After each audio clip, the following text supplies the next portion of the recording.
Click করুন অ্যাপের bell আইকনে আর সাবস্ক্রাইব করুন এবিপি আনন্দ। সব সময় থাকুন খবরে। দীর্ঘ 27 ঘন্টা পরে হাতরাসে নির্যাতিতার বাড়িতে অবশেষে পৌঁছতে পারল এবিপি আনন্দ এবং এবিপি আনন্দর প্রতিনিধিরা তারা সরাসরি কথা বলতে পারলেন নির্যাতিতার পরিবারের মানুষজনের সঙ্গে। उसके साथ हैं और बहुत जल्द वहां पहुंचने वाले हैं। 25 मिनट का ये सफर है। फॉलो करेंगे और हम इस 20 घर मिनट पर लगेगा खड़े ज्यादा से हैं ज्यादा जहां से अवनीश अवस्थी अपने काफिले के साथ अंदर आएंगे। उनके साथ डीजीपी मौजूद होंगे और उससे पहले आपको बताते हैं कि यहाँ पर किस तरह से मीडिया को रेस्ट्रिक्ट करने की भी कोशिश की गई है ताकि वही कोशिश होगी कि कोई सवाल न पूछे जाए। रविकांत जी, 20 मिनट का वक्त आप बता रहे हैं लेकिन आज बहुत अहम हो जाता है। आज मीडिया को भी अंदर जाने दिया गया और अब उस काफिले का पीछा आप कर रहे हैं।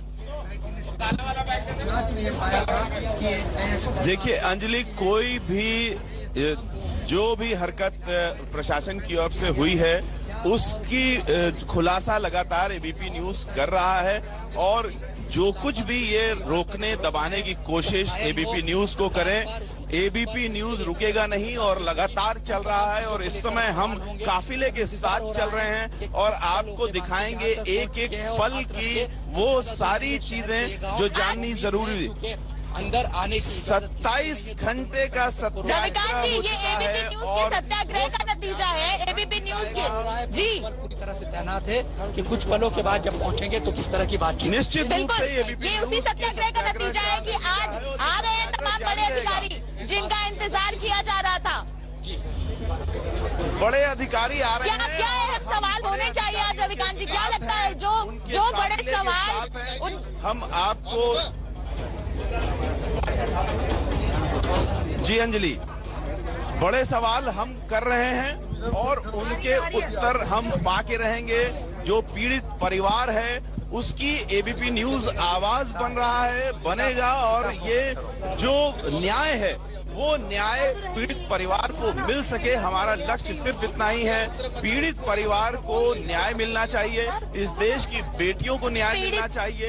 इस देश की एक बेटी का सवाल इस समय हम उठा रहे हैं इसलिए कि देश की तमाम बेटियों को न्याय मिल सके।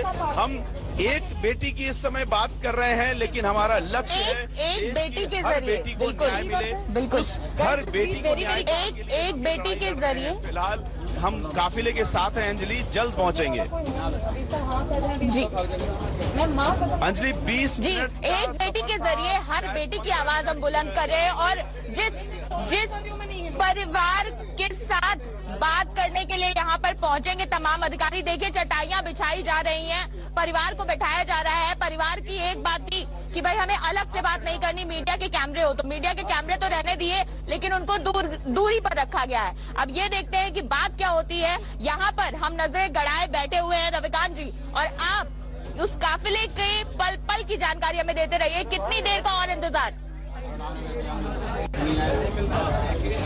बिल्कुल, हम जो पास का एक फ्लाईओवर है वहां तक पहुंच चुके हैं। आपको अंदाज है कि अब यहां से 12 मिनट का करीब सफर है। 12 से 15 मिनट में हम लोग पहुंच रहे हैं। इस समय हम डीजीपी की कार के ठीक पीछे हैं क्योंकि एबीपी न्यूज पल पल की खबर दिखा रहा है और कुछ भी दर्शकों से छूटना नहीं चाहिए।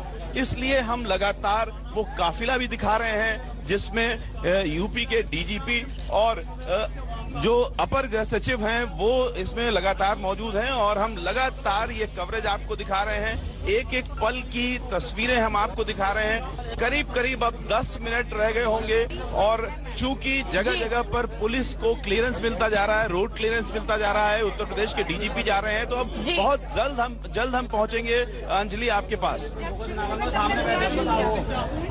बहुत जल्द 10 मिनट आपने बताया रविकांत जी और 10 मिनट हम पूरा इंतजार करेंगे। आप आइए, उनको लेकर आइए और हम मिलकर सवाल उनसे आज पूछेंगे कि आखिर इतनी देर क्यों लग गई बिटिया के घर आते आते। यही वो रास्ता है जहां से होकर आएंगे। यहाँ पर हमारा कैमरा तैनात है और साथ में हमारे सहयोगी रविकांत उनको लेकर आ रहे हैं कि आज तो सामने आकर आपको जवाब देना ही पड़ेगा। क्यों रविकांत जी?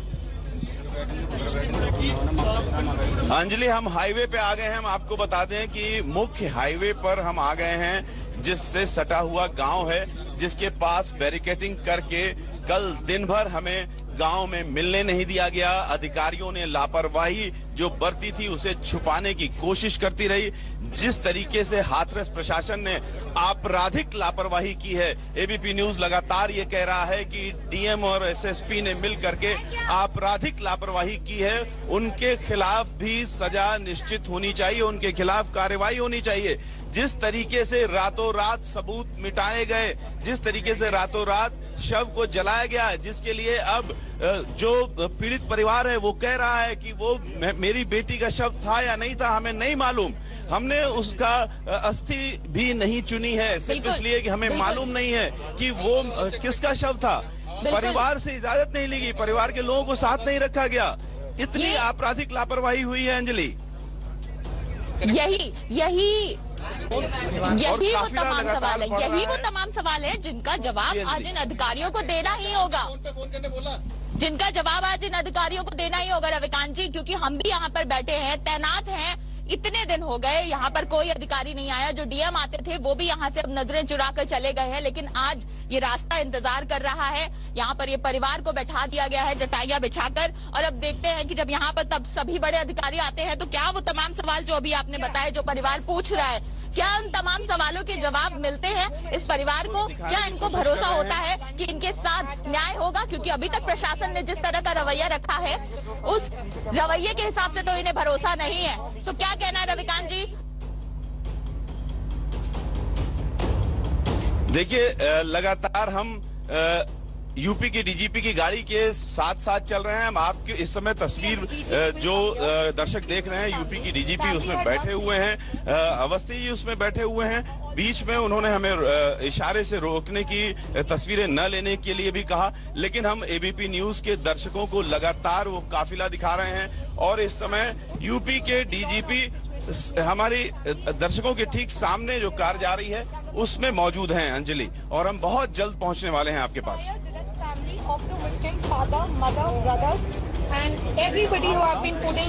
तो देखिए यूपी के डीजीपी भी आ रहे हैं, अवनीश अवस्थी भी आ रहे हैं, यहाँ पर राहुल गांधी को भी आना है। तमाम वो लोग आज पहुँचने वाले हैं। हर किसी से आज सवाल होंगे और हर किसी से ये सवाल किया जाएगा, हर किसी से पूछा जाएगा कि आखिर इतना समय क्यों लग गया। तमाम अधिकारियों से पूछा जाएगा और लगातार ये तस्वीरें हम आप तक पहुंचाएंगे कि जिन अधिकारियों को यहाँ पर पहले ही पीड़ित परिवार के साथ होना चाहिए था, उन्होंने आने में इतनी देर क्यों लगा दी। क्या मीडिया के कैमरों का अंदर आने का इंतजार कर रहे थे, या मीडिया के कैमरे अंदर आए ही ना और उन्हें भी आने की जरूरत ना पड़े, इसका इंतजार कर रहे थे। कहाँ तक पहुँचा काफिला रविकांत जी, और क्या लगता है कि आज क्या बात करेंगे परिवार से, क्या आश्वासन दे पाएंगे? देखिए, अब ये तो कल से ही हम देख रहे हैं अंजलि की एक स्क्रिप्टेड तरीके से ऊपर से चीजें आ रही थी, और जो पुलिस अधिकारी वहां पर मौजूद थे वो स्क्रिप्टेड बोल रहे थे। लेकिन अब स्क्रिप्ट लिखने वालों में जो आला अधिकारी हैं वो आ रहे हैं, तो कौन सी स्क्रिप्ट लेकर के आ रहे हैं? पास आज भी न कोई स्क्रिप्ट, क्योंकि उन्होंने स्क्रिप्ट लिखने में काफी समय लगाया है, कई दिन का समय लगा दिया। एबीपी न्यूज लगातार ये मुहिम उठाए हुए है, लेकिन उसके बावजूद अधिकारियों को शर्म नहीं आई कि सामने आकर के अपनी बात रखें और जो लापरवाही हुई है उसके बारे में बताएं। डीएम को अभी तक सस्पेंड नहीं किया गया है, डीएम ने आपराधिक लापरवाही की है। हम आपको दिखा दें कि ठीक सामने हमारी जो कार जा रही है वो उसमें डीजीपी उत्तर प्रदेश बैठे हुए हैं। हम काफी करीब आ चुके हैं, जो गांव है उसके बाहर बैरिकेडिंग के पास। और अंकित से हम चाहेंगे कि अंकित क्या स्थिति है इस समय? अंकित जी, रविकांत, इस वक्त हम मौजूद हैं कांग्रेस मुख्यालय पर। कांग्रेस मुख्यालय जहां पर खुद जो है राहुल गांधी यहां से निकलने वाले हैं। राहुल गांधी अकेले नहीं निकलेंगे, बल्कि कुछ उसी तरीके से जैसे 2 दिन पहले की तस्वीरें थी, वो अपने जो नेताओं के साथ में, सांसदों के साथ में और कार्यकर्ताओं के साथ में निकलेंगे। और फिलहाल ये जो तस्वीरें हैं ये कांग्रेस मुख्यालय के बाहर की हैं। लेकिन रविकांत, आप, अंजलि और जो हमारे सारे सहयोगी इस वक्त सवाल खड़े कर रहे हैं, एबीपी न्यूज भी वही सवाल खड़े कर रहा है, फिर चाहे वो राजनेता हो या फिर हो सूबे के आला अधिकारी, हर कोई बस यही जो सवाल है कि आखिर इतनी देर क्यों लगी, क्यों, क्या मीडिया के कैमरों का इंतजार किया जाता रहा। और फिलहाल देख सकते हैं कि यहाँ पर एक एक करके गाड़ियां निकलनी शुरू हुई है। यहाँ पर अधीर रंजन नजर आ रहे हैं, कोशिश करेंगे कि बात कर सके। अधीर साहब, क्या आज की क्या रणनीति है? ये तो चलिए ना, देख वहाँ पर बैरिकेड लगाए गए हैं, क्यों बैरिकेड लगा रहे हैं? हिंदुस्तान में लोकतंत्र है, क्यों बैरिकेड लगा रहे हैं? डर की मारे।